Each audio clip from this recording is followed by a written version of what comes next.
I'm Sandy Lowe from Zoho Influence, and we are here at ZohoDay 2025. With me is analyst and my friend Liz Miller from Constellation.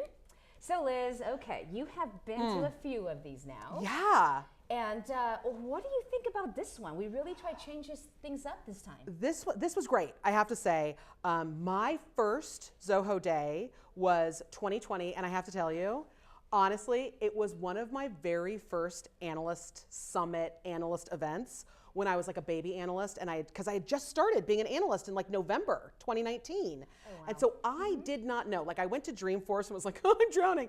And so I came to this, and it was my very first analyst summit. It was like the very first time you go to summer camp and you have to figure out what cabin you're in and like who the cool kids are and everyone you're gonna hang out with. I was really impressed by Zoho's commitment and you and your team's commitment to really focusing on enterprise.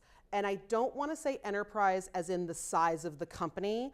I mean enterprise as in the complexity of a large organization that is looking to solve real problems. It was really nice to kind of see a breakdown and a progress across the 2 days of, okay, here's the vision that we have for this enterprise readiness posture that Zoho has taken, and then how do we then demonstrate that through whether it's a verticalized approach, whether it's a globalized approach. So I thought it was very well orchestrated, and I really started to see that end vision come into play, which I thought was really nice. And I think it was a little bit of a departure from some of the other ones where it was like, hey, we're gonna talk about small business and we're gonna learn from them, we're gonna learn from the midsize. And I think there's so much to learn when we come to these. It's like drinking from a fire hose. So it was nice to kind of have like a certain color fire hose this time, right? Like the enterprise, like the enterprise color. How did you feel about the leadership changes, and what do you feel about this next phase of Zoho's growth? You know, I think that the reason why I was not surprised and I was not worried was because of the trip to India that you invited me on. Truly Zoho? And Truly Zoho gave me an opportunity to see Zoho as an organization, as a company, as a people in a very, very different light. And what I saw there, and the side of Sridhar that I got to see there, was that this is not the CEO that sits in the corner office and I'm the president and I'm gonna make a decision and all of you guys go do it. Like that's not only not Zoho and not the Zoho way, but that's also not Sridhar, right? I think that when people read a press release and they don't know about the company, when they hear that the co-founder who's been the CEO, has been this driving force for the company, that he's taking a step to the side and he's gonna be the chief scientist and all these other people who we haven't necessarily seen here in North America, they're gonna be the ones now. I can see how that made a lot of people like, oh my God, what's gonna happen? Me, I was like, of course he did.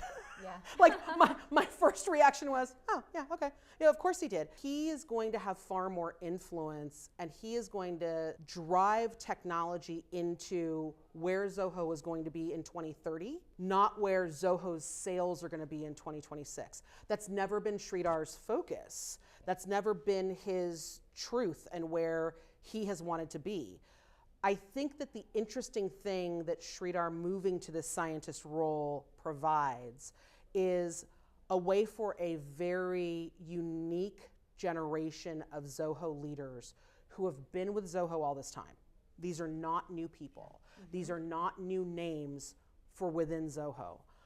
Heck, I mean, one of them has the same last name, right? When you know, like Mani taking on that role, I think that you're going to start to see some very exciting and fast-moving shifts in things, in the subtle things like go-to-market, and the subtle things like the website.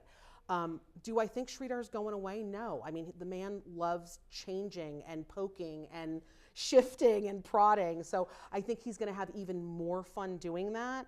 But what I am looking forward to is seeing how the rest of this leadership group who have been with the organization since day one, who are co-founders, who are co-leaders, who have the same passion for the company and all the different divisions, how they are going to now put their stamp on that move forward.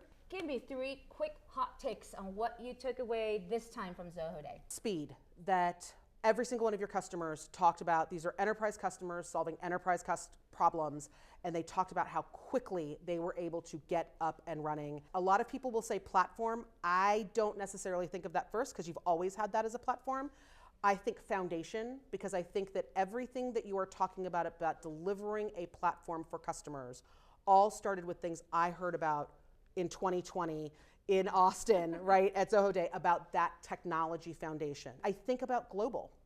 I loved seeing how intensely proud this organization is about their attention to markets that often go overlooked.